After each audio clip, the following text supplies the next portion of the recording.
السلام علیکم ناظرین، شاہد اقبال بھٹی آپ کی خدمت پہ حاضر ہے۔ آج جمعے کا دن ہے اور آج میں آپ سے مخاطب اس لیے ہوں کہ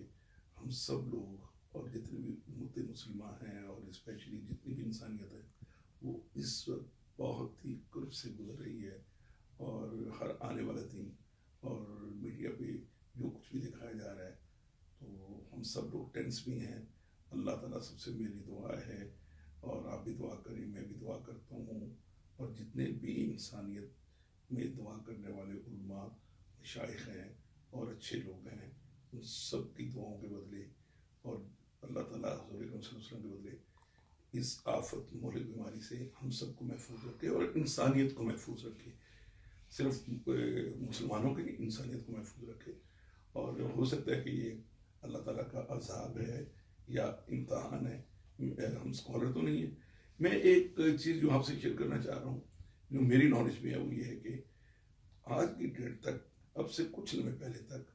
2,48,000 لوگ افیکٹڈ ہیں اس کرونا وائرس سے۔ یہ 60 کی دہائی میں انوویٹ ہوا تھا اور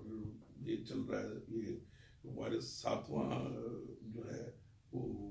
کرونا وائرس ڈکلیئر ہوا ہے، اور یہ فلو کی ہائیسٹ فارم ہے جس میں نمونیا کے ساتھ آپ کے لنگس کو اور آپ کے جو باقی امیونٹیز لیول کو یہ ختم کر دیتا ہے۔ یہ مجھ سے بہتر آپ جانتے ہوں گے، نہ تو میں ڈاکٹر ہوں اور نہ ہی میں کوئی عالم دین ہوں، لیکن میں آپ سے ایک چیز جو پیس آف مائنڈ کے لیے شیئر کرنا چاہ رہا ہوں کہ میں نے آبزرو کیا ہے، جو میری ریسرچ ہے اس میں پاکستان 160 ملکوں میں جہاں یہ پھیل چکا ہوا ہے، ان میں جو مسلم کنٹریز ہیں تو وہاں پہ اس نے افیکٹ تو کیا ہے، لیکن جو ورلڈ وائڈ 10% ڈیتھ ٹول آ رہی ہے، 10,100 کے قریب لوگ اس میں ہلاک ہو چکے ہیں اس وائرس کی وجہ سے۔ لیکن اگر میں نے مسلم کنٹریز کو دیکھا ہے تو ان میں یہ کم ہے۔ اس کے لیے آپ بھی بہتر جانتے ہیں اور میں بھی جانتا ہوں کہ بینگ اے مسلم ہمارا ایمان ہے کہ جس دن ہماری موت آئی ہمیں آئے گی، لیکن ہمیں ایمان پہ عمل کرنے کے لیے بچپن سے لے کے اب تک جو بھی ہم نے سیکھا اور جو قرآن میں ہم نے دیکھا اور حدیث میں دیکھا کہ صفائی نصف ایمان ہے، تو ہمیں ہاتھ دھونے کے لیے بھی کہا گیا، ہمیں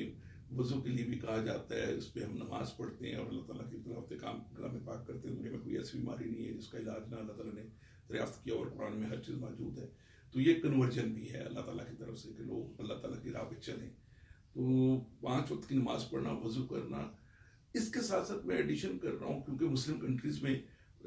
ڈیتھ ریٹ کم ہے اور وہ تقریباً ورلڈ وائڈ تو 10% ہو چکا ہوا ہے، لیکن مسلم کنٹریز میں ابھی 1% بھی نہیں ہے۔ تو اس کی ریزن یہ مجھے صرف یہی نظر آتی ہے کہ بینگ اے مسلم ہم اپنے آپ کو صفائی پہ لے کے جا رہے ہیں، لیکن اس میں ایک پریکاشن بہت ضروری کہ ہم ہاتھ منہ تو دھو رہے ہیں لیکن ہم اپنے گھروں کو صاف نہیں کر رہے، ہم اپنے محلے کو صاف نہیں کر رہے، ہم اپنے شہر کو صاف نہیں کر رہے، ہم اپنے ملک کو صاف نہیں کر رہے۔ تو لاک ڈاؤن ہو یا شٹ ڈاؤن ہو، ہر صورت میں چائنا کے ماڈل کو دیکھتے ہوئے، کیونکہ وہیں سے یہ وبا پھیلی اور انہوں نے شٹ ڈاؤن اور لاک ڈاؤن کر کے ہی صرف انسانوں کی بھی صفائی کی ہے، احتیاط کی، اور ساتھ ساتھ شہروں کو بھی صاف کی ہے۔ تو میری ایک ریکویسٹ ہے، گورنمنٹ تو کر ہی رہی ہے، گورنمنٹ ریویو کرے اور لاک ڈاؤن یا شٹ ڈاؤن کر کے اس ملک کی بھی صفائی کرے، اور ہر گھر کی صفائی ہونی چاہیے تاکہ اللہ تعالیٰ انسانیت کو محفوظ رکھے اور آنے والے دنوں میں ہم ایک نئی زندگی اور نئے عزم کے ساتھ اس دنیا میں نئے طریقے سے اور اچھے طریقے سے سروس ٹو دا ہیومینٹی پہ کام کرتے ہوئے ایک دوسرے کی مدد کریں۔ اللہ تعالیٰ کو میرا ناصر ہو۔ والسلام علیکم ورحمۃ اللہ۔